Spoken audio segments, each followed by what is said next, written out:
Cette année, nous clôturons un triptyque qui est celui proposé directement par Sainte Bernadette. Il y a 2 ans, nous partions pour écouter les prêtres qui nous mettaient en marche afin de construire une chapelle et désormais nous devons nous rendre dans cette chapelle. C'est l'invitation à partir en procession.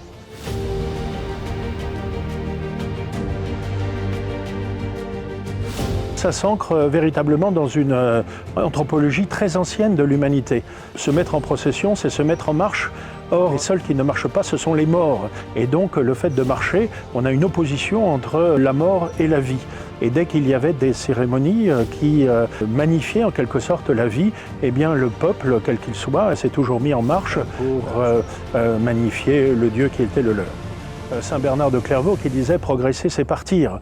Et précisément, si on veut correspondre à notre intimité propre, d'être renouvelé par le sang du Christ, par le baptême, d'abandonner notre état ancien et de vivre selon l'homme nouveau, nous devons marcher, nous devons nous mettre en route vers le bon Dieu, vers, je le redis, cette éternité bienheureuse sur les chemins qu'il nous a tracés dans notre humanité.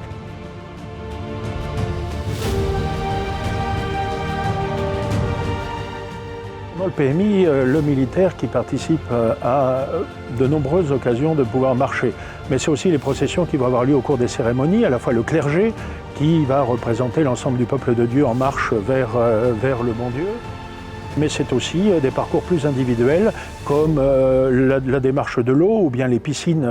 Mais c'est aussi, vous le savez, dans la prairie ou bien au contraire un peu à l'extérieur, le chemin de la croix qui lui est donné de vivre en unité constituée ou bien de manière plus personnelle et plus intime.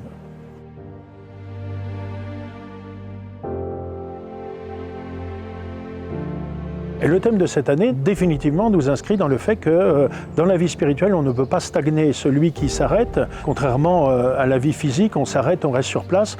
Dans la vie spirituelle, eh bien, quand on s'arrête, on ne peut que régresser. La vraie vie du chrétien, c'est de toujours essayer de progresser, c'est-à-dire de corriger en lui ce qui subsiste du vieil homme et de travailler à la réformation et à la reformation du visage du Christ à l'intérieur de son âme.